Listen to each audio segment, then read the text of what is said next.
இதுக்கு முன்னாடி நிறைய பேர் வந்து பொண்ணு பார்த்துட்டு போயிருக்காங்க.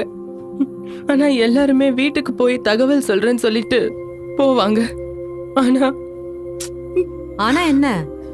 பாக்குறவங்க எல்லாருமே நான் இப்படி குண்டா இருக்கிறதுனாலயே என்ன வேணான்னு சொல்லிடுவாங்க மேம். ஆரம்பத்துல பையன் பார்க்கும்போது இதெல்லாம் எனக்கு அவ்வளவு பெருசா தெரியல மேம். பட் ஆனா இப்போ வயசு ஏற ஏற ரொம்ப பயமா இருக்கு மேம். நீ ஒன்னும் பொம்மை இல்ல அருணா, உன்னை அலங்காரம் பண்ணி எல்லார் முன்னாடியும் நிக்க வைக்கிறதுக்கு.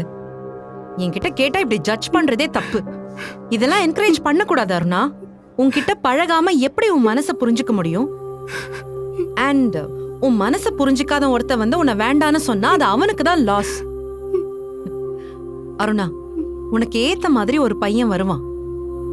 அவன் உன்னையும் உன் மனசையும் நல்லா புரிஞ்சுப்பான். He will value you. So இதெல்லாம் நீ மைண்டே பண்ணாத. Okay ma'am. கண்ணத்தோட